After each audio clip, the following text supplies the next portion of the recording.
Korintiana faharoa. Korintiana faharoa 13. Teny faran'izay mamy a, teny volamena ary teny mora tadidiana ry havana. Ndeha raha antsika mamaky zany a amin'ny anaran'i Jesoa. Ho aminareo rehetra anie, 2 KOR 13-14. Ho aminareo rehetra anie, ny fahasoavan'i Jesoa Kristy Tompo sy ny fitiavan'Andriamanitra ary ny firaisana amin'ny Fanahy Masina. Amen. Ho an'ny ray mpianakaviana manokana io. Amin'izao andro a hitondrantsika ambavaka ny ray mpianakaviana, loham-pianakaviana, ny vady. Ho azy io. Fa ho antsika rehetra ry havanao. Ho amintsika rehetra ny fahasoavan'i Jesoa Kristy Tompo, ny fitiavan'Andriamanitra raintsika ary ny fiombonana na ny firaisana amin'ny Fanahy Masina.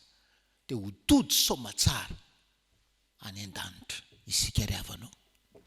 Ny zavatra ambaran'ny soratra masina voalohany dia hoe ho aminareo rehetra ny fahasoavan'i Jesoa Kristy Tompo.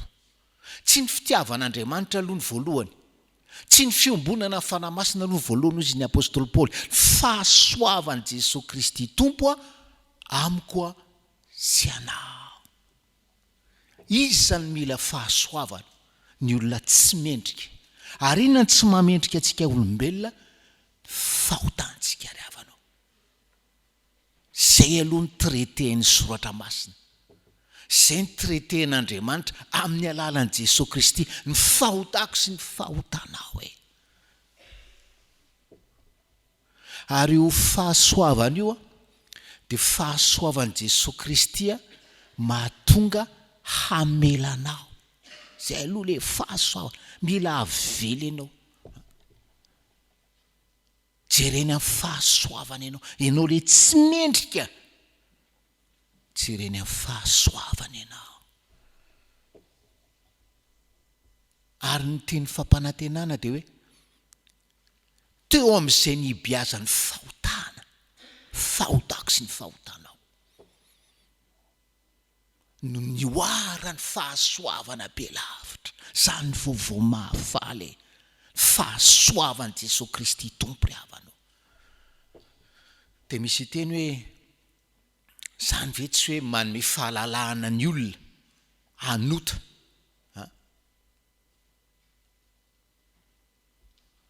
Ozy izy le mpiteny frantsay zay hoe zany ve tsy manome ny olona liberté de péché, satria hoe teo amin'izay nibiazan'ny fahotana no noarany fahasoavana be lavitra. Tsy ry havana, tsy manome liberté de péché le grâce-n'Andriamanitra, le fahasoavana, fa manomenao libération du péché. Milibéré anao io.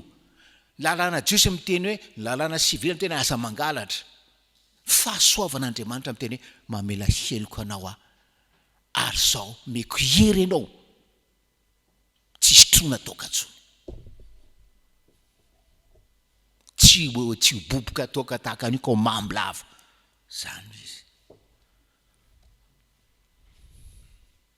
Ary fahasoavan'i Jesoa Kristy Tompo ry havana, zay ihany no manampy antsika andresy ny fahotana.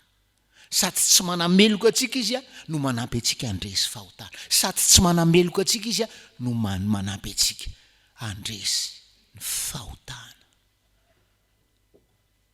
Ary rehefa zany no ataon'i Jesoa ry havana, rehefa zany no ataon'i Jesoa, le fahasoavany miasa mamela heloka, fahasoavany miasa manampy andresy fahotana.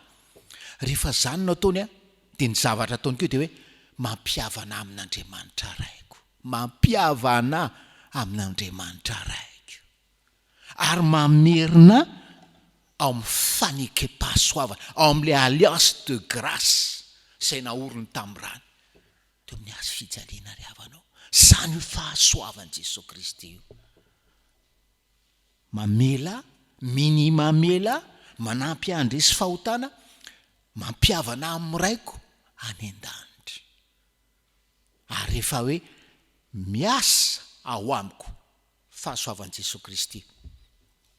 De tena hoe soa ny fiainana. Vokovoko manga moa androany, misy le publicité adala be ataon'ny devoliny hoe soa ny fiarahantsika. Ampitondra anao any amin'ny helo iny, publicité tsara be avy amin'ny devoly iny. Fa raha tianao hoe vanina fiainanao, de ataovy hoe soa manomboka an'io fiarahako aminao Jesoa. Soa ny fiarahako aminao manomboka an'io. De hoy ny apôstôly Paoly, ho aminareo anie ny fahasoavan'i Jesoa Kristy Tompo sy ny fitiavan'Andriamanitra ray. Sy ny fitiavan'Andriamanitra ray. Ry havanao, io fitiavan'Andriamanitra io natonga azy aniraka an Jesoa ampiseho ny fahasoavana. Fitiavan'Andriamanitra. Jesoa de fahasoavana, fa Andriamanitra naniraka azy aneo fahasoavana. Fitiavan'Andriamanitra. Ary io fitiavan'Andriamanitra io de fitiavana faran'izay masina, fitiavana faran'izay madio. Nefa ny tena mahagaga, fitiavana masina nefa tiantsika tsy masina, fitiavana madio nefa tsy tiantsika maloto ry havanao. Zany io. Zany. Io fitiavan'Andriamanitra io de tena hoe modelin'le fitiavana hoe tia na dia. Tia na de tsy masina azy. Tia na de maloto azy. Tianay lehilahy izy. Na de tahaka ny Adama, izay lehilahy tediavin'Andriamanitra. Aiza ianao ry Adama, tsy napitseo amin'ny tsy hitako amin'ny taorana nametrahako anao. Ho lohany vadinao. Zany ny programan'Andriamanitra zany. Aiza ianao raha lehilahy, tsy ohatran'ny Noa, nitandrina ny teniko, ary nitaizany zanany hitandrina ny teny, hiara-namboatra le samby fiara, ampolotona ny maro. Firy ny ray mpianakaviana ohatran'izany ry havanao. Ngamba mino izy fa tsy nitaizany ankonany ohatran'izany. Tiany Jesosy ianao ry havanao. Tian'Andriamanitra rainao ianao. Zany vaovao mahafaly. Io fitiavan'ny ray io tiantsika lehilahy, na de tsy Kristy ho an'ny vady aman-janakitsika ary sy izy isika ry havanao. Zany io fitiavan'Andriamanitra ray io. Tiantsika lehilahy Andriamanitra. Na de faly manapatra fahefana azy tsika amin'ny ankonantsika, fa tsy tahaka ny Kristy maka ny toerany andevo, manompo vady aman-janaka. Firy ny lehilahy manompo vady aman-janaka. Fa raha iso sefo aloha de samy sefo daholo. Zay le zavatra. Tiantsika lehilahy Andriamanitra raintsika ry havana. Na de hoe zandry ny vaditsika ara-panasika. Kenao zandry ny vadinao ara-pana, ampin'ny akamonao de tsy zakanao le izy de helo ny tokantranonao. Normal be fa tian'Andriamanitra ianao ary tianovanao izy. Tianao Andriamanitra. Na tiany hoe champion ny fitiavan-tena azy ianao ao amin'ny tokantranonao. Zay le fitiavan'ny ray hoe ho aminareo ny fitiavan'ny ray. Na finaritra ry havana le tenina mpanompon'Andriamanitra anankiray zay. Fa raha fantatro ohatran'izany fitiavan'Andriamanitra ray, ny tiavany ianao manokana, de mitia azy koa ianao. Isika tia satria izy tia taloha. Fa zao izy le fitiavana de hoe manana fo embrasé. Manana fo embrasé. Embrasé zany tena mirepitiavana zany. Fa tsy hoe tiako hoe tiavan'i Jehovah Andriamanitra ao izao. Fa tena un coeur embrasé. Zany. Zany tian'Andriamanitra omenantsika lehilahy. Mba ho tena hoe soa ny fiarahantsika amin'i Jesoa, soa ny fiarahantsika amin'Andriamanitra ry havanao. Faranan'i Paoly amin'ny hoe ary ho aminareo rehetra koa ny firaisana amin'ny fanahy masina. Ho aminareo rehetra koa ny firaisana amin'ny fanahy masina. Tanareo moa zany fa miary reto le Andriamanitra inontsika dia Andriamanitra telo izay iray. Samy Andriamanitra izy telo. Jesoa mampiseho fahasoavana. Andriamanitra noho ny fitiavana antsika maneraka azy, amelantsika. Ary ny fanahy masina, ny fanahy masina ry havanao. Fanahy masina no hoe, zay manko le teny grika eo, micommuniquer atsika. Fanahy masina no micommuniquer, no fantsona izaran'Andriamanitra amintsika, zany fitiavana zany zany fahasoavana zany. Raha zany dia teny mijanona ato anaty Baiboly fotsiny zany. Fanahy masina. Fanahy masina no micommuniquer. Kanefa zao ry havana, alohan'ny communiquer ny fanahy masina ny fitiavana sy io fahasoavana io, dia ianao zay koa le azantokaina le teny grika io firaisana, mila miombona ianao amin'ny fanahy masina. Mila miombona ianao. Misy mpitoriteny moa mampiasa le friendship, ohatrany manana amitié amin'ny fanahy masina. Zay le manana fiombonana. Raha tsy manana fiombonana amin'ny fanahy masina ianao, tsy communiquer aminao ny fitiavan'Andriamanitra izy. Tsy communiquer aminao fahasoavan'i Jesoa Kristy ka iazao. Inona vavaky ny olona hoe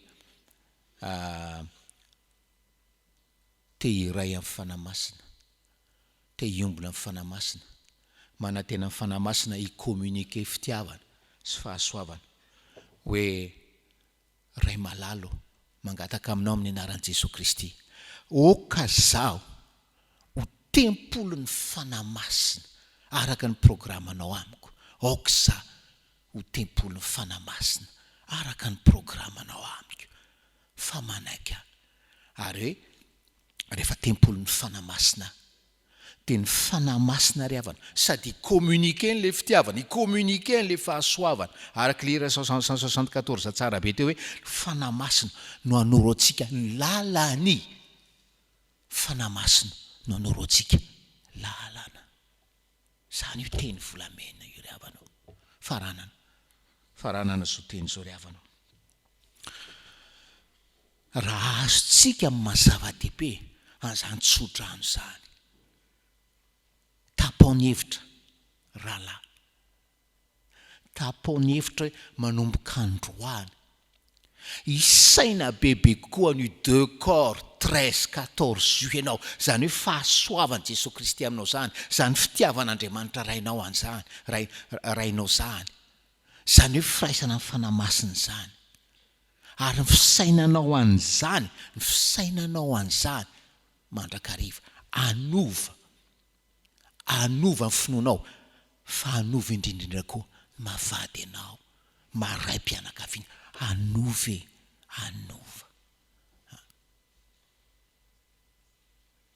Ary ho anareo vehivavy,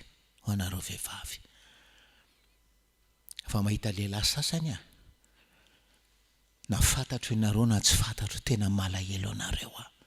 Misy lehilahy tena kitoto zahay. Mety kitoto tsy ivelany fa sarony le ivelany le kitoto ara-panahy. Fa zao no lazaiko anao amin'ny anaran'ny Tompo. Tsy kisendrasendra ny anananao vady kitoto ohatran'io. Efa nandalo teo amin'ny seza fiandrianam-pahasoavana hoe ianona, vadiny ianona. Fa le fitiavany rainao anao no mahatonga azy teny hoe ameko vady ohatran'ity izy, kitoto ohatran'io, mba hoe hanadiovana ny finoana izy teny any vehivavy aloha. Ary rehefa madio, rehefa vohitsy izy, dia ho mpitondra ambavaka an'io vady kitoto io, mba ho vady, mba ho lehilahy araka ny fon'ny Jesoa ry havanao. Teny hoe vontony fitiavana rainy any an-danitra, ka manana coeur embrasé, Jésus ho aminareo rehetra fahasoavan'i Jesoa Kristy Tompo sy ny fitiavan'Andriamanitra ray ary ny firaisana amin'ny Fanahy Masina. Amen.